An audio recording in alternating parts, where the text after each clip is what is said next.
page immediately. Like, It is like within searchable. seconds. Yeah. And being a web page, like Cheri just said, it's totally searchable in Google.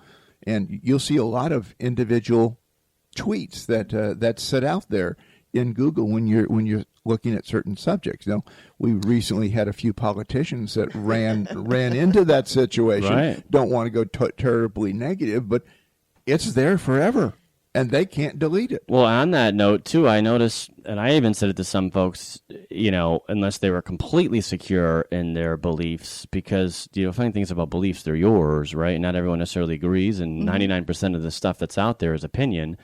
So, you can say almost anything, and there's going to be a different opinion from somebody out there. So I saw people lose their mind during this election over social media to a degree, and, I'm not getting into it. I'm just saying you want to be careful about that. And, the hard part about social media is there used to be these conversations that you'd have in your own home, and that's where they would stay, or among your elite group of friends. That's not what you're doing when you're in social media. You have to understand the purpose of it. These things that you say, you are responsible for your content. It's very easy because words are, used so often, so many times. I mean, I'm a talker, right? You probably can tell. I learned, with this evolution we're going through here, that you have to be pretty careful about what you say online. It's not the same as just saying something and apologizing, especially as you get further and further in your career or older in age.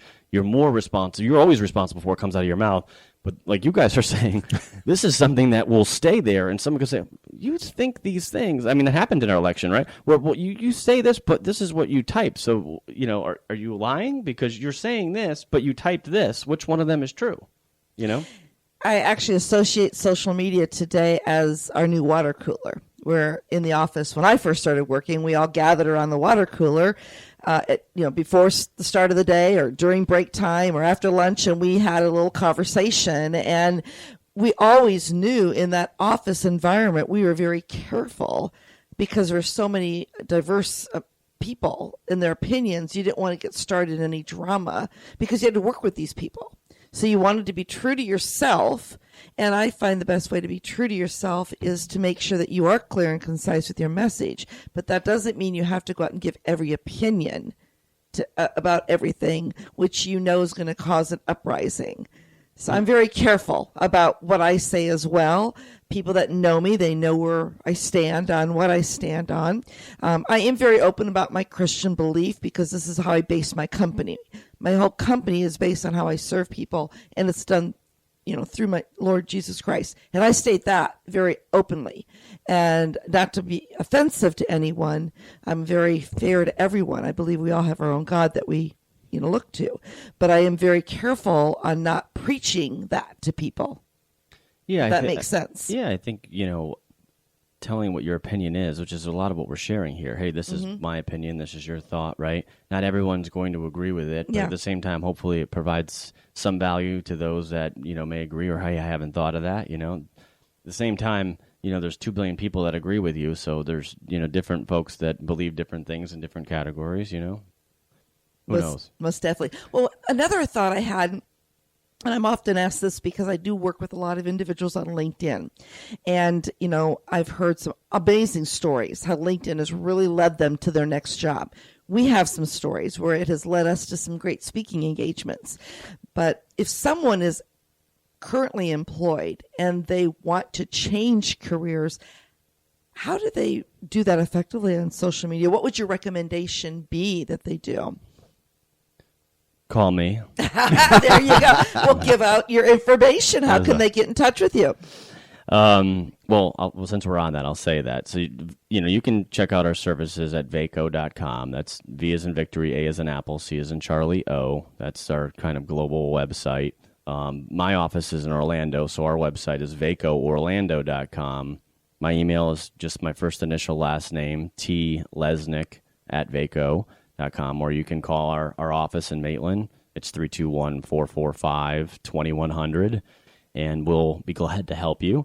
But For some reason, I already forgot your question, but I actually now I just remembered it. Doesn't that happen all the time? It's hard to give a Well, commercial. basically, they want to find a job, but they have to be very Yeah, careful well, because they're currently employed. Totally. So I think there's a lot of mistakes that happen in this area. I think people immediately go online and immediately just upload their resume to Career Builder, and then they start sending their resume all over town and hoping to hear from someone. A couple of weeks can go by of doing that type of activity, and you might not hear anything, and people will, your network will say, how's the job search going? Oh my God, I'm exhausted. I've been sending resumes out every day all over the place. And to me, that's actually not the effort. The internet to a degree is actually hurt the hiring process and hurt your, process because of finding a position.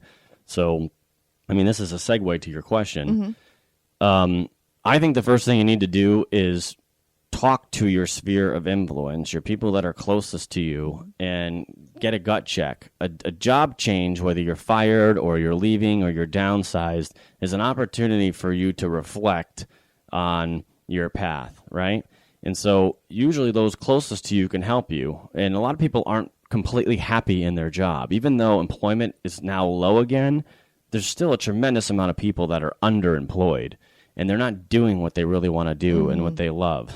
So one strategy I give folks to do is to write down the 10 things that they're best at, write down the 10 things that they would do if money was not an object, and then write down 10 things they would do if they won, say, $20 million in the lottery. The reason why those 3 lists are important is because if you can compile those lists together, they can help you find what you're really passionate about. So if you find something that came up, say you love cooking, right? And that's what you would do all day. And if you won, $20 million, maybe you'd start your own cookie show because, maybe you're afraid to go try out for a Top Chef or something, whatever. If you see that's a passion of yours, these are things that can help you lead to the industry or profession you're looking for. So I know I'm getting a little bit off your topic, but it's just a tool or an idea I wanted to give folks to use. The great tips. So then, garbage in is garbage out, or garbage out is garbage in. So if you just update your resume and paste your company's job description into your thing and throw your resume up as soon as possible, the results, you may not be getting the results that you want because you're not putting the time and energy and effort into changing that stuff. So if you can get with a firm like ours and a couple people, which, we place maybe 1 out of a dozen people we meet. So it's not like I'm going to guarantee we can place you or anything like that. It just helps to get professional advice when you're trying to take the next step of doing anything. So I think your own network is going to be a great place. I think really understanding who you are, self-awareness is huge, and, becoming even more important now. Because if you know who you are and what you stand for and what you are about, that's going to be congruent and consistent throughout your message, right? And so once you've done that, then you might want to start putting some things on no social media to make a change, right? I think it's better if you're seeking out those opportunities than broadcasting it like a blast email, to everyone to see, because frankly, I want to talk to someone that no one knows about. Right? Mm-hmm. And so if I can talk to you early enough, we have a lot more leverage for you and can give you a lot more options. If you've applied to 40 companies, well, I can't represent you to those 40 companies, just as an example. I don't mean to make this answer selfish. Where I'm trying to get at is you don't know where your next opportunity is going to come from, whether you're unemployed or not. So you want to start with your immediate group. You want to make sure that what you have is polished and put together well. I don't recommend spending $200, $300, $400, $500 in resume services, by the way, because just about every firm out there like mine will help you, give you advice for free. You can search a lot of this stuff on the internet, right? You just go on Google and great resumes, bad resumes, and you just type it in there. And a lot of the great resumes are doing exactly what I said. They're easy to read. They're accomplishment driven. They're short, and they tell people what they do and when they did it.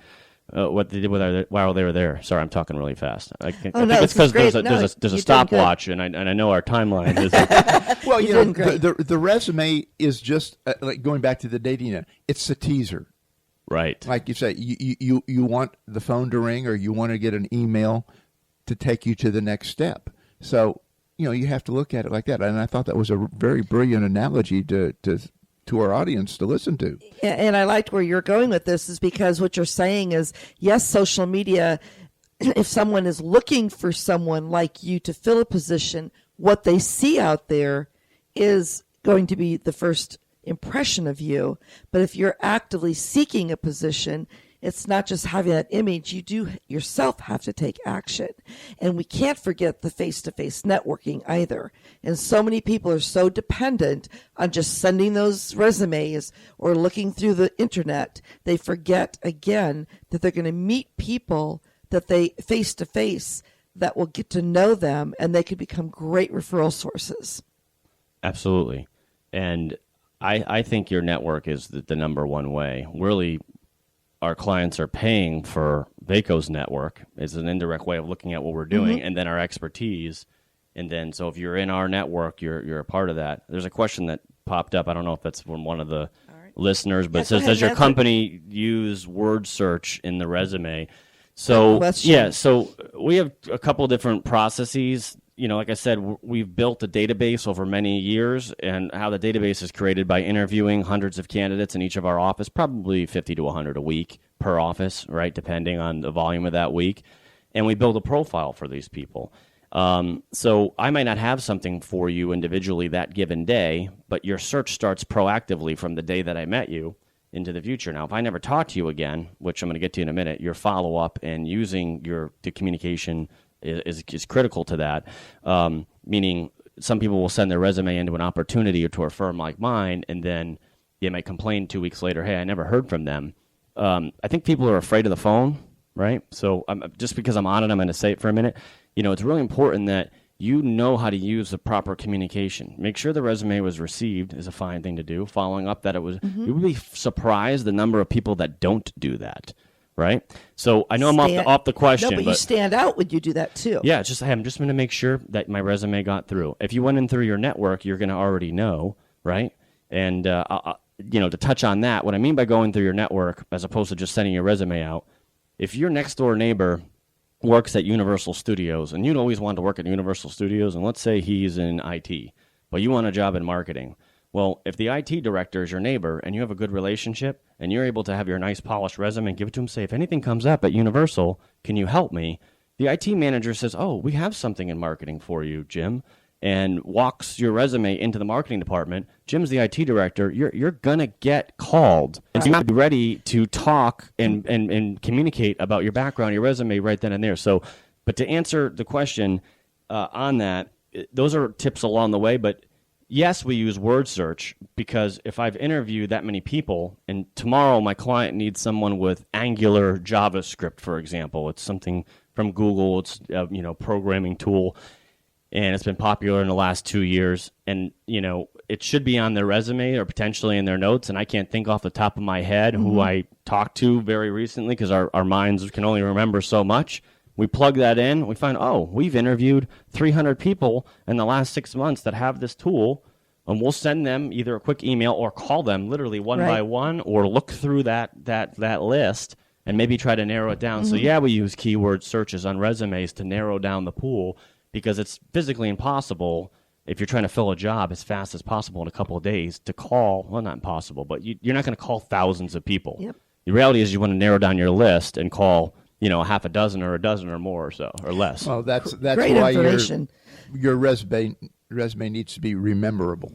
Totally. That's why it needs to have what you've done on there. It's got to imprint in your mind where, like you said, something happens for the next 2 weeks. Yeah, I got to find that. Well, everything you've been sharing this past, hour they're all tips and tricks and do's and don'ts without saying this is a tip, this is a trick, this is a do, this is a don't. So I'm so hoping our listeners are definitely taking some notes. If not, definitely go to talkradio.com and then click on the So Social Radio show later today, and the podcast of this show today will be there for you to listen again. And I highly recommend that you listen to it and share it with those that you know are actively seeking some positions out there. We want to make sure. And I have another question that came in. Should a resume be in Word or a PDF format? I think, both can apply. I prefer Word because I'm going to most likely recommend changes and then take your personal information off of there when I represent you. It allows me to make manipulations if I need to, because your good resume is idea. going to be tailored. I'm not going to take all day long to change your resume for you, but there might be some changes I need to make. To enhance it. Right.